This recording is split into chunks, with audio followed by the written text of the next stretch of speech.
Welcome back. Today brought the news that the Securities and Exchange Commission may have turned a blind eye to a $50 billion fraud scheme, possibly the largest securities fraud in U.S. history. Bernard Madoff, as in Madoff with your money, was charged last week with bilking $50 billion from banks and charities. And today the Washington Post reports the SEC was warned as early as 1999 about the possible fraud, but did not act on the tips. Joining us now is Mort Zuckerman, Chairman, Editor-in-Chief, and Publisher of U.S. News and World Report, as well as Chairman and Publisher of the New York Daily News. Mort, you were essentially a victim in part of this story. Explain, and how much did you lose? Well, this was a charitable trust that I had set up about 8 years ago, and it had substantial funds. And about 10% of those funds, $30 million, was invested with a fund manager. And the fund manager was somebody who took the entire fund. This was the Ascot Fund. It was $1.6 billion, and put the entire amount, which is really stunning if you know anything at all about investment and diversification of it, put the entire amount with this man, Madoff. Now, I had never heard of Madoff. I never met Madoff. I don't know Madoff.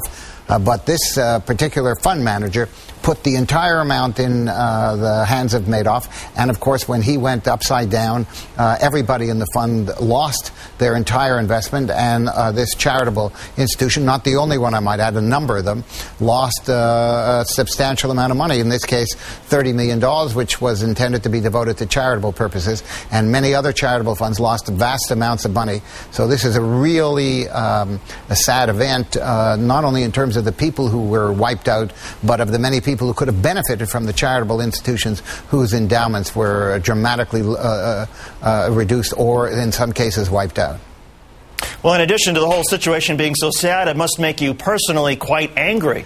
Yeah, for sure. I mean, I think it is an outrage that I can't imagine that somebody sits there at home and knows what he's doing and knows how many families he will destroy and how many charitable institutions he will bankrupt, and yet goes ahead and does that. I can't imagine people who are fund managers who transfer these funds in such a reckless, irresponsible way, and often in violation of the agreements they made with the people who invested with them. But even worse than that, we must have a way of regulating this emergence of this shadow banking system, because otherwise we're going to be faced with more and more of these kinds of scandals and frauds that are going to inflict such damage to individuals and to, in this case, charities. But beyond that, as we have seen, the savants of Wall Street, if I may say so, have created havoc for the entire U.S. economy, because this shadow banking system, which now makes up 70% of the finance of America, which has emerged in the last several decades, is fundamentally unregulated, and that has to change. It is not going to be easy to change, because this is a very sophisticated world, and it's very difficult to find people in government who understand this world. So we're going to have some special mixture of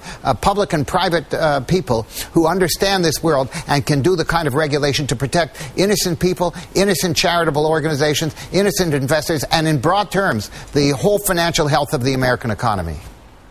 Mort, what do you make of those reports? There's one in the Washington Post that we mentioned that the SEC was warned in 1999 and essentially looked in the wrong place. Our colleague Eamon Javers of Politico was pointing out that at a certain point Madoff was essentially bragging about one of his relatives being married to an SEC investigator. No indication that was anything other than just sort of a coincidence. But what do you make of all these reports?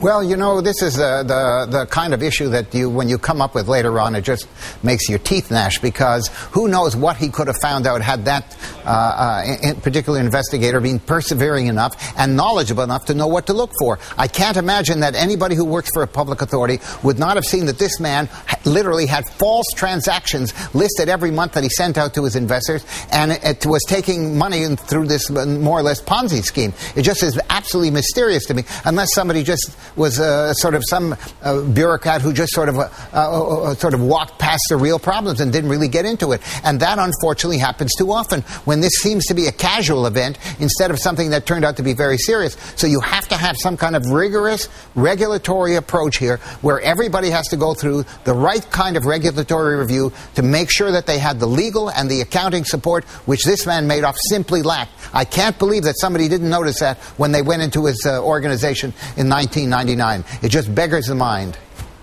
And Mort, what happens to the charity that you've been involved in now?